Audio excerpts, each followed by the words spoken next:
Hello everybody, my name is Smarty, short for Smarty Reads, and welcome back. Today I'm going to read chapter 9 of Heart to Heart with Mallory.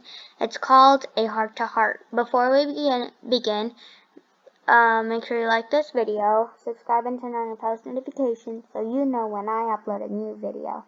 Also, share this video with your friends and family so they can watch me read as well. And by the cover of this chapter, there are a lot of hearts. Well, duh, because the chapter is called Heart to Heart, A Heart to Heart. At the bottom, there's a flower heart, there's like a patterny heart, there's a polka dotty, checkerboardy heart, and yeah, there are lots of hearts. But other than that, let's begin. A Heart to Heart.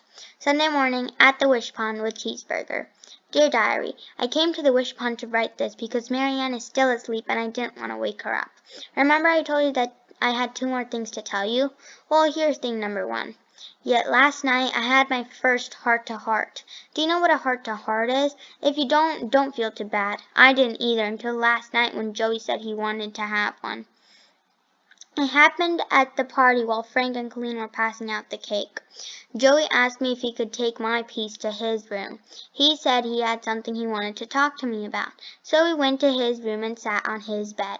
I started eating cake and Joey started talking. First he explained to me what a heart-to-heart is.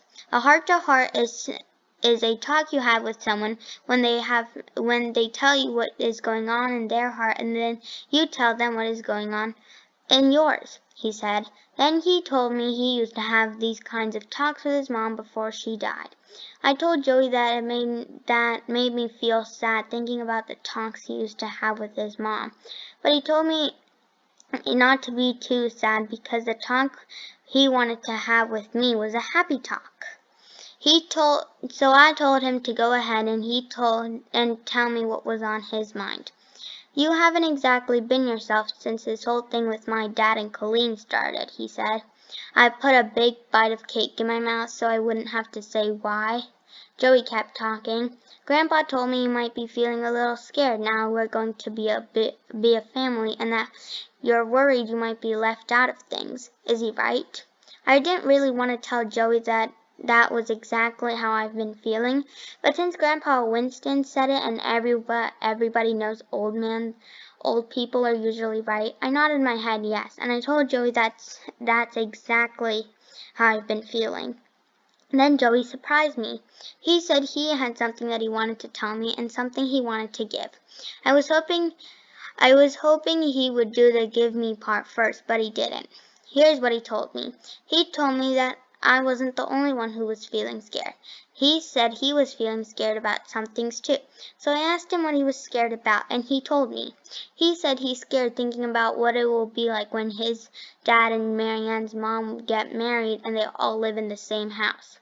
He said he's not sure he'll like sharing his dad with Marianne and her mom. He said he can't imagine what it will be like having 2 more girls in his house. I told him that part sounded like fun, but he said maybe not to him. Then he said he's not sure what it'll be like having a mom since he hasn't had one for a long time. And he doesn't know if he will like having Colleen as his. And then he said something that really surprised me. He said that Winnie is scared too. I asked him how he knew that, because one thing I knew for sure was that Winnie didn't tell him. But Joey said he knew because he heard Winnie talking to his grandpa, and he heard her say that she didn't want a new mother or a new sister, and that just thinking about it will make about what it'll be like scares her. And when he said that, it made me wonder, is Joey scared and Winnie is scared? Is Marianne scared too? Is she scared to move to Fern Falls? Does she feel afraid thinking about what it'll be like to share her mom with Joey and Winnie? Is she nervous for Frank to be her dad? I told Joey that I hadn't really thought about all these changes and make anyone feel about all these changes would make anyone feel but me. But that I could see what he means about it all being scary for him too. And then I told him if he ever wanted to talk about it with me, we could always have another heart-to-heart. And that made Joey smile. Then he had said something for me, but that first he had a secret to tell me. I said, no more secrets. So he said okay, and then he gave me something. Guess what it was? A giant Valentine heart. It had a little card attached to it. I couldn't wait to eat the heart, but I knew I had to read the card first. Wait till you see what it said. And then there's the Valentine's candy and the card.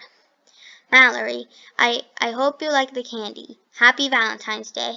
Your secret admirer. When I read the note, I couldn't believe it. Joey, I don't get it. You said you weren't my secret admirer, I told him. I'm not, he said. That confused me. Well, if you're not, who is? I asked, and that question made Joey laugh. That's a secret I was trying to tell you, Joey said. It's not just me. It's me, my dad, and my sister, and my grandpa. We're all your secret admirers. I guess Joey could tell I was confused, because he kept explaining. Do you remember the day we went to the mall to get the skateboard for Marianne? Well, Dad thought it would be nice to get something for you too, and it was my idea to do it as your secret admirer. We all thought you might like it. I almost fell off of Joey's bed when he said that. I mean, it's one thing to have a secret admirer, but it's a whole another thing to have a secret admiring family. Wow, I said.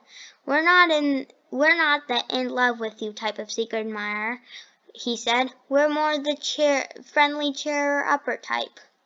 And that made a lot of sense to me. The Winstons were just trying to make me feel better about everything that's going on.